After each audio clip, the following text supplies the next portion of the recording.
अपने जीवन से नकारात्मक विचार त्याग दो। फिर देखो, एक व्यक्ति बहुत दिनों से तनावग्रस्त चल रहा था, जिसके कारण वह काफ़ी चिड़चिड़ा तथा क्रोध में रहने लगा था।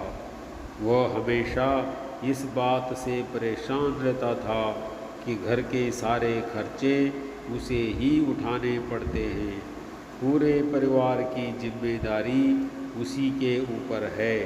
किसी ना किसी रिश्तेदार का उसके यहाँ रोज़ आना जाना लगा ही रहता है। उसे बहुत ज़्यादा खर्च करना पड़ता है, आदि आदि। इन्हीं बातों को सोच सोच कर वह अक्सर काफ़ी परेशान रहता था। अपने बच्चों को अक्सर डांट देता था तथा अपनी पत्नी से भी ज़्यादातर उसका किसी न किसी बात पर झगड़ा होता रहता था। इसी तरह समय गुजरता गया। एक दिन उसका बेटा उसके पास आया और बोला, पिताजी, मेरा स्कूल का होमवर्क करा दीजिए प्लीज़। वह व्यक्ति पहले से ही तनाव में था, इसलिए उसने बेटे को ज़ोर से डांट कर भगा दिया। लेकिन जब थोड़ी देर बाद उसका गुस्सा शांत हुआ तो वह बेटे के पास गया। उसने देखा कि बेटा गहरी नींद में सोया हुआ है और उसके हाथ में उसके होमवर्क की कॉपी है। उसने धीरे से जब कॉपी लेकर जैसे ही नीचे रखनी चाहिए, उसकी नज़र होमवर्क के टाइटल शीर्षक पर पड़ी। होमवर्क का टाइटल था, वह चीज़ें जो हमें शुरू में अच्छी नहीं लगती लेकिन बाद में वे अच्छी ही होती हैं। इस टाइटल पर बच्चे को एक पैराग्राफ लिखना था जो उसने लिख लिया था। उत्सुकतावश उसने बच्चे का लिखा पढ़ना शुरू किया। बच्चे ने लिखा था कि मैं अपने फाइनल एग्ज़ाम को बहुत धन्यवाद देता हूँ, क्योंकि शुरू में तो ये बिल्कुल अच्छे नहीं लगते, लेकिन इनके बाद स्कूल की छुट्टियाँ पड़ जाती हैं और मैं खराब स्वाद वाली कड़वी दवाइयों को भी बहुत धन्यवाद देता हूँ, क्योंकि शुरू में तो ये कड़वी लगती हैं लेकिन ये मुझे बीमारी से ठीक करती हैं। मैं सुबह सुबह जगाने वाली उस अलार्म घड़ी को भी बहुत धन्यवाद देता हूँ जो मुझे हर सुबह बताती है कि मैं जीवित हूँ। फिर मैं ईश्वर को भी बहुत धन्यवाद देता हूँ जिसने मुझे इतने अच्छे पिता दिए, क्योंकि उनकी डांट मुझे शुरू में तो बहुत बुरी लगती है, लेकिन वो मेरे लिए खिलौने लाते हैं, मुझे घुमाने ले जाते हैं और मुझे अच्छी अच्छी चीज़ें खिलाते हैं। और मुझे इस बात की खुशी है कि मेरे पास पिता हैं, क्योंकि मेरे दोस्त राजू के तो पिता ही इस दुनिया में नहीं है।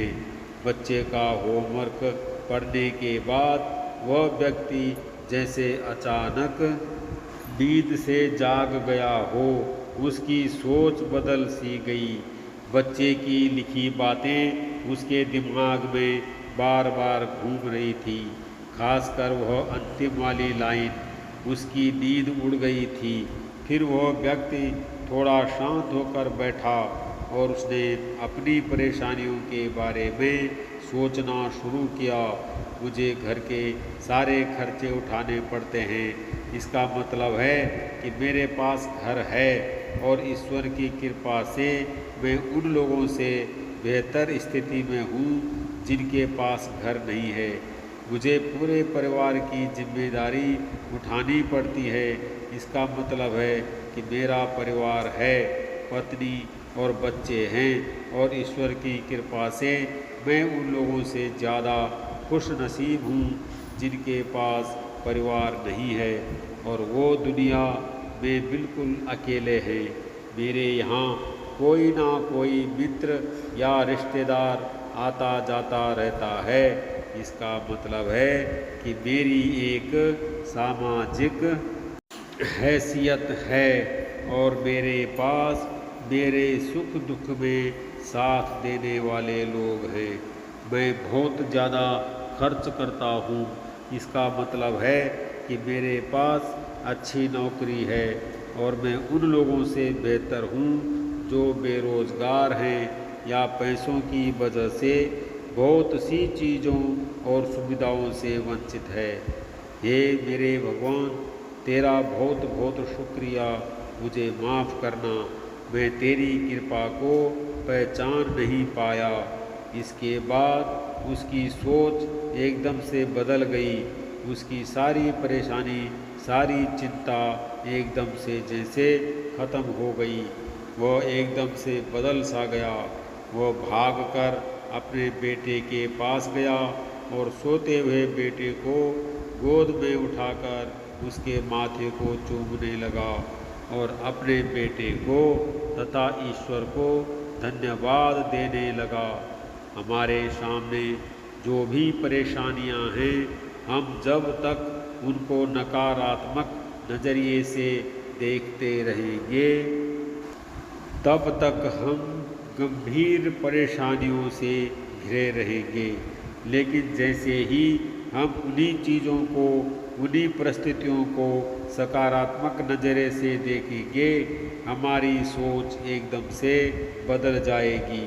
हमारी सारी चिंताएं, सारी परेशानियां, सारे तनाव एकदम से ख़त्म हो जाएंगे और हमें मुश्किलों से निकलने के नए नए रास्ते दिखाई देने लगेंगे।